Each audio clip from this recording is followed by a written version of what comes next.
to expire January 3, 2022. Second. Motion's been seconded. Ms. Pellegrini was a first selectman in the town of Summers, where she also was the police chief, so she's very familiar how that system worked, and she is now a full-time resident in our town and has volunteered. It would be nice to have a woman's voice on the police commission. I'm very pleased about that nomination. Any other comments? All in favor say aye. Aye. Any opposed? Any abstain? Are there any other appointments? Move to appoint Joshua Chaps to serve as a member of the Zoning Board of Appeals for the town of East Lyme with a term to expire on January 6, 2020. Second. Motion has been seconded. Mr. Chaps is right now an alternate on the Zoning Board of Appeals, so he's familiar with the process, has been showing up to meetings, and will move into that permanent position. Mr. Amblios, Chuck Amblios, has resigned from that commission. All in favor say aye. Aye. Any opposed? Any abstain? Terrific. And then I'll move to appoint Michael Quagan to serve as an alternate member of the Planning Commission for the town of East Lyme with a term to expire on December 2nd, 2019. Second. It's been seconded. Hey, can I see that motion? Okay. We've had some movement on the planning commission. Brenda Henderson has resigned, and we've had a couple other positions open. So we've had some transition at the planning. So we're always pleased when someone steps up and says they want to serve. All in favor, say aye. Aye. Any opposed? Any abstain? Terrific. Any others? Nope. I don't think That's so it. either. You do notice that there is a letter of resignation from Al Littlefield from the Board of Education. We'll properly send Al off at some point, but Al has served for well over a decade, maybe Over 14 years. 14 years on the Board of Education, and his service was invaluable. And I thank Al on behalf of the entire Board of Selectmen, Board of Education, and the entire town for that true service to our town. And we also received a letter of resignation from Joni DiMartino. This board will be no stranger. She's no stranger to this board, as she's been instrumental as a curator of the Smith Harris House, now the Brookside Farm Museum. She was very helpful in springboarding that group of volunteers to a new level of thinking, and Joni has moved on and received a permanent position somewhere, and this one was a bit of a part-time position, and she's raising a family and all, so we wish her the very best and thank her for her invaluable service to our town. So those two letters of resignation, as well as Brenda Henderson and Chuck Amblios, were received in my office this week or last, and amazing. But we have some great people coming on, and we thank everyone for their service. Lots and lots of volunteers on boards and commissions in our town. Ex officio reports. There's other. Before we go there, I'll point out your folders. There were some other things in your folders. I have given you a copy through Mark Salerno, a copy of the purchasing plan that has been worked on for the better part of the last 6 to 12 months. We've had a subcommittee between the Board of Finance and the Board of Selectmen. I ask you to read it through. It's still it's in draft form. It's not a done deal, but we are pretty close to a done deal. So we wanted to deliver it to you, and it's our intention to be reviewing that in the next meeting. And it's a policy, it's not an ordinance, so we could vote on it next meeting or go back for more questions with staff, and we'll have a full complement of staff here to maybe make comments on how it might affect the way they do business. That's there for your review. You got about 3 weeks to review that, but there's a lot of work there. that has been done, and a lot of contemplation that we shall do in the next couple of weeks when we start talking about that. I don't think there's anything else of note in the folders other than some resignation letters that have already been mentioned. Ex officio reports. There is no meeting of Parks and Rec this month, so nothing. Okay, Roseanne? The Commission on Aging met Monday evening, and they could continue to face problems with transportation, that there are more and more requests for our elderly population to get to doctor's appointments, to do grocery shopping. Some of our people are needing to come with an assistant, and so that means that one person is actually taking up 2 seats. So we have the two minibuses, and then we have the spare. We have 2 full-time drivers and an alternate driver for emergency. But this is becoming a real problem with scheduling and trying to accommodate the needs. So, as I said, there are more people that are needing the transportation, which of course we want to provide, but coming with an assistant, and then particularly on days when it's days for grocery shopping, then you also have additional baggage to accommodate. So I think this is something that we're probably going to need to take a look at within the next year and see what there might be for some solutions.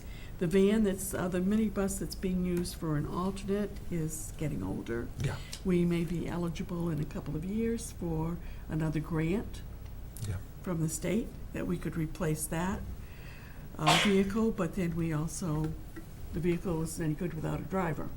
Mm-hmm. So that was the basic order of business from the commission.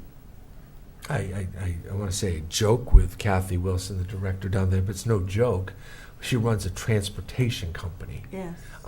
She spends a majority of her time coordinating rides. Mhm. And then there's the activities and the lunches and the TVCCA, Meals on Wheels and all that. But it's transportation that's become, not a burden, but a main focus and a priority in that department. And she's well supported by Cracker Jack staff, but still, and great drivers. But Well- I don't. It's kind of exploded. We have more and more of our older residents who are no longer able to drive. Right. So there's that too. Anything else, Mrs. Hardy? Great to hear from you. The Yeah. Historical Properties Commission, the fundraiser that they do, the bike and barbecue, that's really coming along. It sounds Great. like they're doing radio interviews and getting posters and for store windows. So it sounds like I think it's going to be an even better event than it was last year. And at the Thomas Lee House, there is a new exhibit on the turtle, which was the first attack submarine. Right. And they've developed another exhibit there. It's quite interesting, and that we are so connected to that device that really was a forerunner of what we do over in Groton, right? So a member of the So- Lee family was part of that too. They helped Right. develop it. They and, helped- right, that's the Lee's- connection. Ezra Lee, the nephew. Yep. So very interesting. So it's right in town here, and I encourage anyone to go check it out. That's my Got it. report. Thank you. Mr. Daigle? I attended the initial public hearing for the Twin Valley Lakes subdivision, which was continued, and I was unable to attend the second meeting. And they postponed their regular scheduled meeting until next Monday, so that's all I have to report. Thank you. I had a whole slew of meetings, and I failed to write them all down this time. But I'll tell you and I'll invite you all, and I hope you all can come, and everybody who's tuning in and paying attention, that on Celebrate East Lyme Day, which is July 21st, and that will kick off somewhere in 2 o'clock in the afternoon. People get down there a little early. We'll have fireworks at 9. It'll be the typical street fest, not typical, the awesome street fest. But that morning at 10 o'clock. We are going to cut a ribbon and have a little celebration. Not long, not very formal, no need for that, but to celebrate our park. The Welcome to Niantic Main Street Park will be completed, mostly completed. We'll have some other things to get done over the course of the next months, but will be a park open for use on that day. And we think y'all should be there and celebrate what was a vision for many decades of controlling that piece of property and beautifying it, coming to reality. And what a beautiful thing it has been. I get comments all day long about how fresh it is down there. Wait till the grass gets rolled in later this week. They're putting the bricks down, and the memorial bricks down as well. I'll also make mention, I think since our last meeting, we had the vandalism on the boardwalk where some 4 people entered the park on a Sunday night after midnight.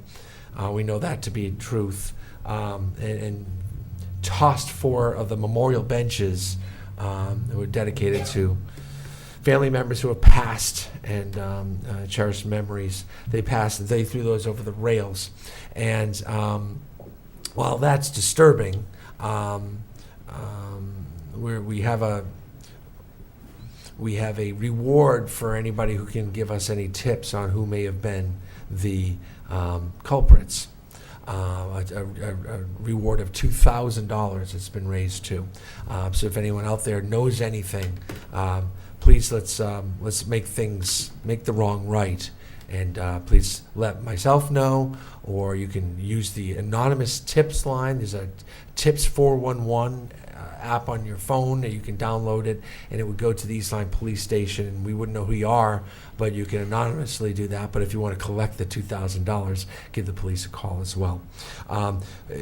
Because of that, because of destruction and graffiti at the bandstand a year ago, and some other things that have happened, we're installing a new high-level HD cameras throughout our park system. Which will start at the bathrooms over at McCook's, go up to the park, the bandstand, the bathrooms up there in the public space.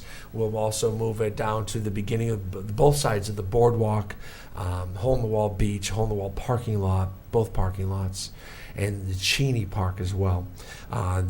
Those will be generously donated by the East Lyme Public Trust, who helped bring our boardwalk to life and raise money through selling of benches. They also donated the benches for this new Main Street Park. They're an awesome group of people. If you want to buy a bench or a plaque on the boardwalk, contact the East Lyme Public Trust. They're a great group who only has goodness and kindness in mind, and to help the town out. And these are substantial gifts that they're going to be donating these cameras, so we have better detail. And to deter this from ever happening again. Many of those cameras will be live, real time at our dispatch center, so our dispatchers who work 24/7 will be able to see if there's anybody down on the boardwalk after hours when they shouldn't be there, in our parks, and be able to alert authorities. That's, I guess that's my report for this evening. Public comment. Madam State Rep, Holly Cheeseman. Thank you. Holly Cheeseman, 16 Mitchell Drive. Thank you. I would have been here earlier, but I was at a very exciting East Lyme Mystic Little League game that saw some fabulous defense. Unfortunately, East Lyme lost 5-2, but they put up a valiant effort considering Mystic has been a real powerhouse. So. It's a three-game series, so we're not out of it. Tomorrow night so we will hold good thoughts. Great. Wearing my state rep hat, I just wanted to make people aware, Operation Fuel exists to help families that are not otherwise eligible for government aid with their electricity bills. It is also available in the summer, where keeping your house cool is just as important, particularly as we experience that hot, sticky week.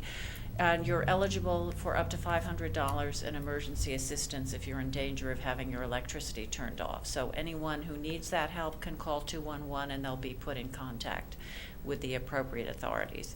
I will be showing up at the public hearing for parking. I know it is an issue. I also know, wearing my children's museum hat, because we only have 9 spaces, our patrons do rely on that on-street parking, and a 2-hour time limit may be short. We also very often get patrons who come in for a couple of hours, ask where can we go get something to eat. We'll direct them in the summer up to Tony D's or to Cafe Sol or a number of our local establishments, and I would hate to discourage that. So I know we will come up with a system that will accommodate everyone. We are very fortunate in that St. John's does allow us to use the parking lot behind the church. But again, if it's bad weather and you're a mother with 2 or 3 children and a stroller, it's easier to be able to park close by. And that is all I have to report. The only other thing, and I did confirm, Ms. Hardy raised the subject of the inability to lock the doors at the high school. And indeed, that is the case. I think there's another round of school security grants, and Superintendent Newton did indicate to me that that was a high priority. I know with the renovations of the elementary schools, they are putting in those locking doors. But I think this is a very simple thing we can do in terms of making our teachers and students safer, not just from, the worst case scenario, but someone said, you don't know what can get into the school. Heck, what did they spot, a bear up in Salem? You might not want the bear to break into the classroom. So anyway, thank you all for your service, and thank you. Thank you, Ms. Cheeseman. And I said it earlier, is there any other public comment first? I guess not. So, but the selectmen's response would only be that this parking ordinance only addresses fines, not the actual signs. So that will come up later at a police commission meeting about what should be the parking limit, what should be the timing on that, and where. And maybe down at the other end of the street, it'd be a 3 or 4 hour parking, or maybe we could have certain places like restaurants, the movie theater, hand out vouchers that can go in the dashboard, and there might be situations like that. We can solve that problem separately, but when there are violators of a posted parking, we need to be able to enforce that. So, but well-intended comments. So we do need to find a solution to that. Excellent. Next on our agenda is an executive session. It won't be very long, but I guess we'll take a motion to move to executive session. I'll make a motion to move into executive session for the purpose of discussion on the purchase of real estate. Thank you. Second it. Okay. Do we want to? We'll clear this room. And no, you won't. Invite don't Attorney need it. O'Connell to attend. Yeah, I would need you there. Okay, Yes. to include yes. the town attorney. Yes. And second amended, okay, yes, Yes. Yep. okay. All in favor, say aye. Aye. Any opposed? Okay, so we'll have our meeting here, and we'll clear this room and take a short break before we do that.